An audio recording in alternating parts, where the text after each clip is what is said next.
let me ask you, each of the panelists, if you were to name 3 factors, each of you, that you think are the dominant factors or likely to drive further consolidation and change in the mutual fund, in the registered fund business, what would they be? Jesse, why don't you?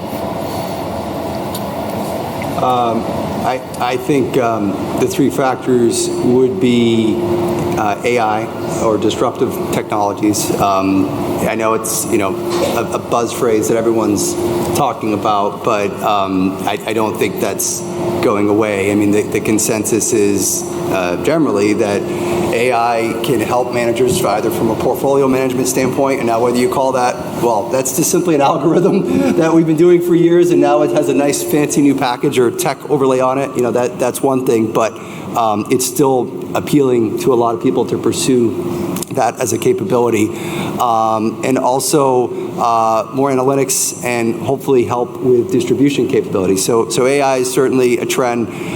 We've talked earlier about the rise of retail alts and access to private markets. That's another big impact on the industry. And then I would also say as a third thing, the rise of ETFs and passive cheaper strategies, which are, in addition to all the market forces and market pressures, obviously leading to a decrease in fees and more competitive fee space and or fees structures and putting a lot more pressure on traditional asset managers.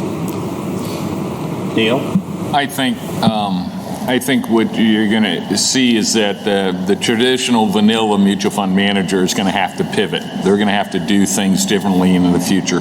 They're going to have to enter the ETF world, and that's not an easy world to enter because there's a lot of different spokes that go with an ETF.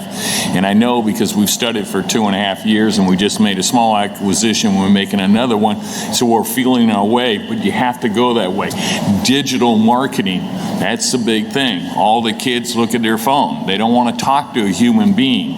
At some point in time, they will talk to a human being, but unless your name is recognizable to them, they're not going to call you. It has to be recognizable to the RIA community too. So digital marketing, ETFs, it could be, you're just going to have to pivot. Now the question is, do you have the intelligence to do it? Do you have the team to do it?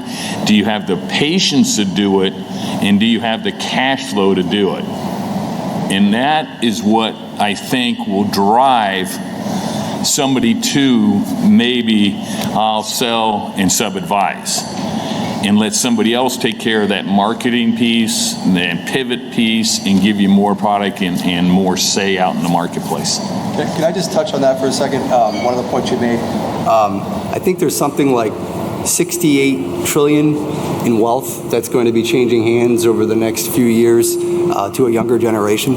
And that younger generation, to Neil's point, is a generation that invests differently, uses technology differently, uses phones differently. And so I think that's a huge market that you're going to see a lot of traditional large asset managers trying to access and trying to compete for. But it's not, trust me, I don't know much about it.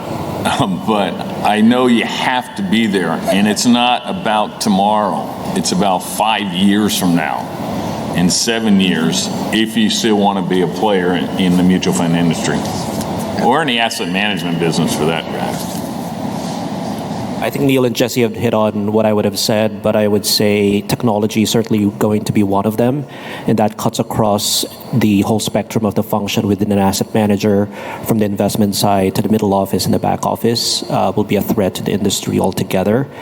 And then second would be, the types of strategies and what type of investment opportunities we're providing the investor. I think it's critical to be differentiated, to be able to sustain the level of fees that you would charge, because without that, it's just going to be a race to the bottom with then you're going to, somebody else will eat the lunch in terms of flows into a cheaper, product that is not differentiated enough, right? So outflows like that would then tend to drive, operating margins going down, and that's when, things will be challenging for an asset manager.